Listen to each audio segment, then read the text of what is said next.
The only question that I need is it worth the suffering? And with this daily suffering that I know what I'm suffering for, I'm willing to suffer for this vision. What I mean is, you need to suffer. You don't need to suffer. You don't need to suffer. What's happening, YouTube? My name is Albert, Liza. I want to talk to you. I'm going to get straight to the point. I watched the video 2 times. What are you willing to suffer for is the title of your video, and it's awesome. Excellent. However, I'd like you to reevaluate the suffering aspect only. Is the value of the suffering equivalent to the value of happiness that you're working towards? So now, this 60-year-old has realized, looking back, that we inherited the idea of suffering. To suffer comes from growing up. We were told this. Jesus suffered. I grew up hearing that. Oh, he suffered for our sins. That was the first. Mom, oh, as a parent, you suffer. You don't know how much I suffer as a mom. Heard it from dad. And then my surroundings, the movies, oh, no pain, no gain. You have to suffer. You have to suffer. And to make it, you have to suffer. And anything you want in life, you have to suffer. And so that constantly, 7-year-old, 8, 9, 10, 11, 12. Now I'm 15 years old and I'm talking about suffering. You need to suffer. Since we inherited that, we're going to think that way.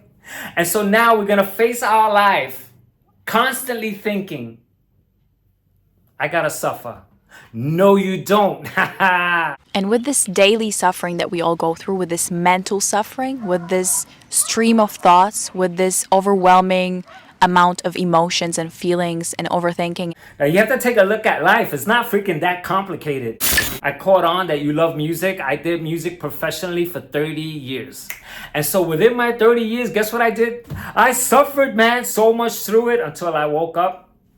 I suffered while I was in the studio, while I was performing, flying all over the world. It was a freaking suffering. Oh, I had to get on the airplane and then take pictures with the champagne. And it was freaking crazy. And so along the lines, I woke up and I said, wait a minute. I picked up that you have to suffer in order to make it. But here I am doing music. We're doing it at the capacity that we're doing it, at the level we're doing it now. I've done songs that if you go to clubs, you dance to the stuff that I engineered. How much did I suffer and why? Because I compared. And so if anyone's comparing, there's your suffering right there. You just gave it to yourself instead of just doing what Liza, study children. Children have the answers under 5 years old because after 5, they get contaminated with words and concepts and good and bad and value systems. The value systems, once it's inherited, like you did here, you've already inherited the value system thinking that you have to suffer. The other thing about what I'm catching here is that you are gracious for suffering. That's part of the deal. Like, I suffered, so now it's worth it. If I didn't suffer, it's not worth it. And so that's not true.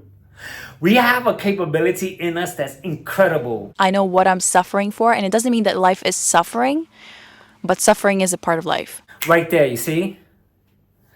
You kind of almost got it. It's not that life is about suffering. You almost got it there, but suffering is a part of life. See right there? That's inherited. You have to examine that very, very carefully and see if it's actually so. Because I'm telling you, looking back, that I never needed to suffer.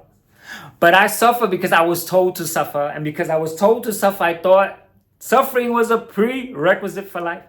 It's not, man. You can do all the beautiful things that you said in your video without thinking that you have to suffer, without measuring, without I'm the best or I'm the top, because I want to show you something else. Everyone's the best. Oh, they call me a miracle because I'm 60 years old and I exercise. Oh, you're such a miracle. No, I'm not. I stick to it. I get up and I just freaking do it like a child. If you look at a child, I'm telling you, study children.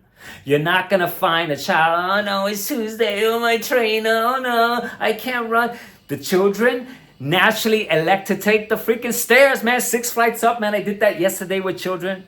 They didn't want to take the escalators, too boring for them. They did it naturally, but what happens when you grow up? You get contaminated.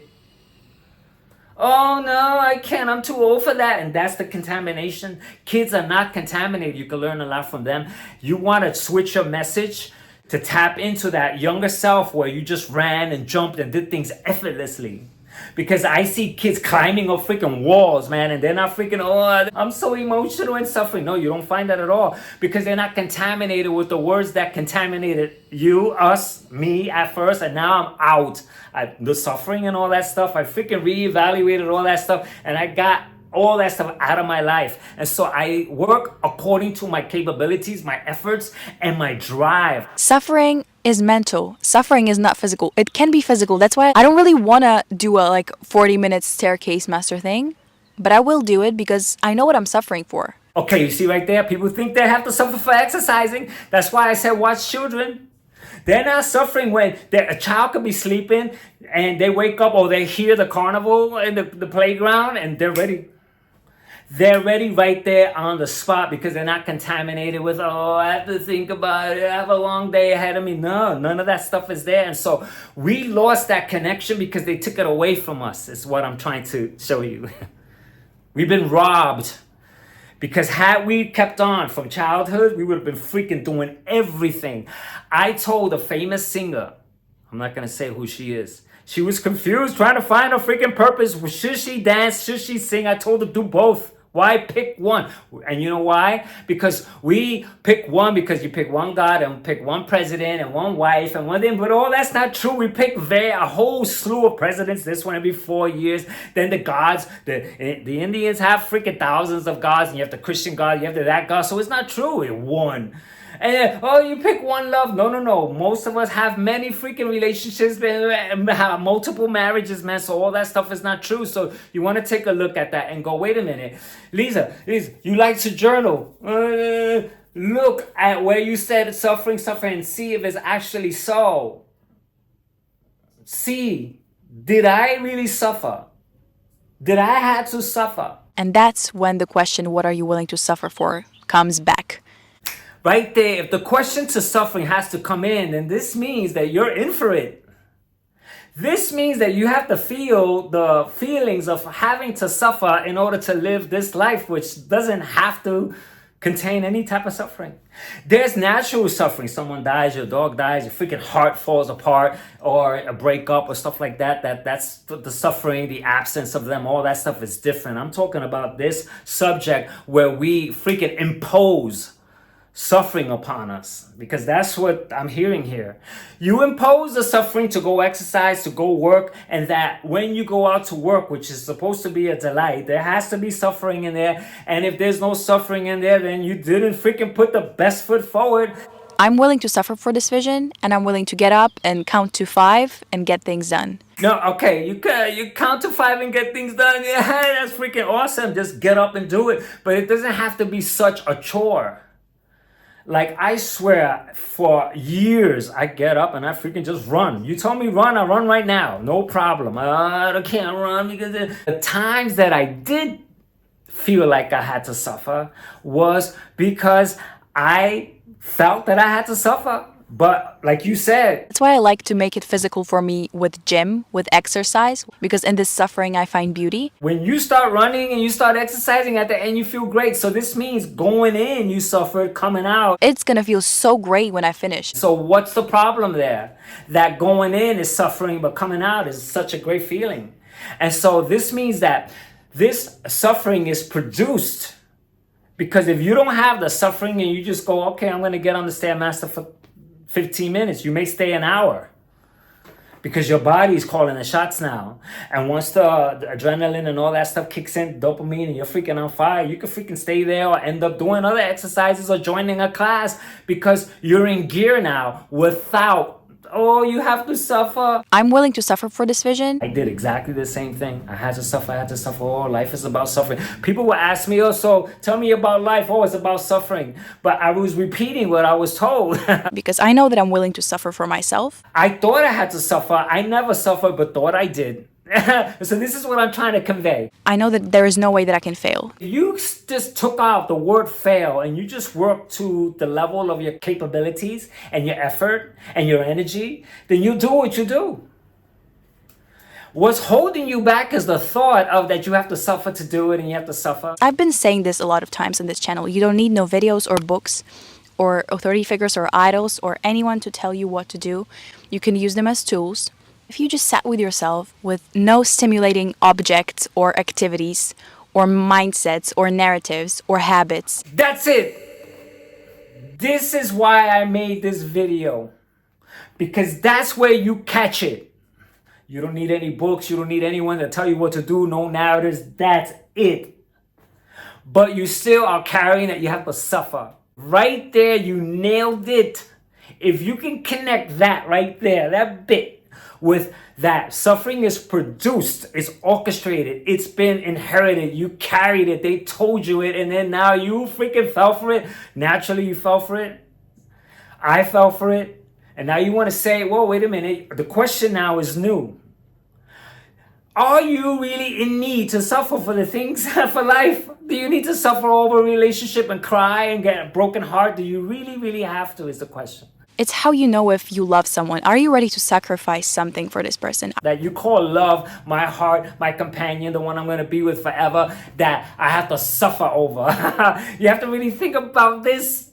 You have to really think about it. If you do, you'll see. You'll go, wait a minute. It's a freaking mutual freaking agreement between two people that get together that want to freaking partake in life together. And that's it. Don't add anymore. Don't subtract anymore. Don't say, oh, this and this has to be like this. And then you have to suffer. And then because life is suffering. And then, no, you don't have to suffer. You don't have to suffer. Whatever your goal is, whatever your smaller dream or bigger vision is, you are not built for it because you haven't suffered enough. You haven't learned enough. Look, I'm in the music business. I'm retired now. If I compared myself with the freaking billionaires, musicians, there's my depression. I'm handing myself my own ticket to freaking depression. Because why I'm comparing? Because now I'm saying, oh, if I didn't make it high enough, what's high enough? What's that point? And so this here to suffer means that you've graded yourself, you've put yourself under a certain degree, a certain marker. And so I tell people that say, I want to make $1 million. I say, don't you limit yourself like that.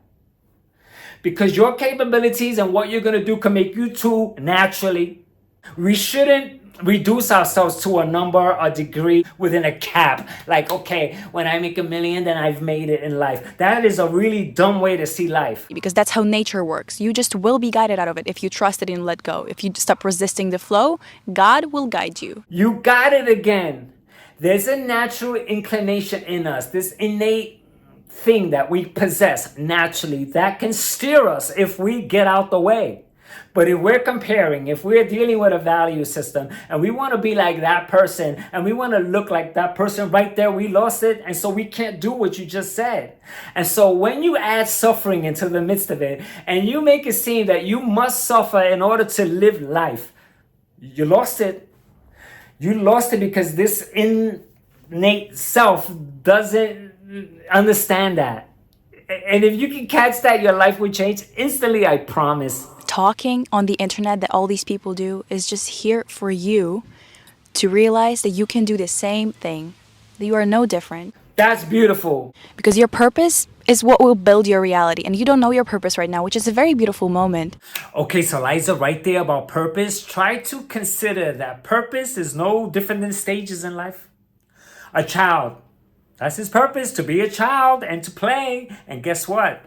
The child has mom who's looking after him, which is mom's purpose, taking care of the child. Then the child goes to school. That's the child's purpose. Dad is working. That's his purpose. He takes care of the child also. That's also his purpose. Then you have the brother there whose purpose is to take care of the child also, go to school also, or work also, and then climb up the ladder. And up the ladder, there's many things that you go through, just natural. And so you get lost, and that's part of your purpose. All of these things are just bridges that we cross over. And then later on, the purpose changes. It doesn't freaking, you find a purpose and you find what you do. Because let me tell you, the dangerous thing that you're doing that you don't know is that if you find your purpose that's fulfilling you, if you lose it, you'll be screwed all over again. You'll be like, oh, I lost my purpose. No, you have to freaking realize that you can go from this purpose to that purpose or have a multitudinous of things that you could do.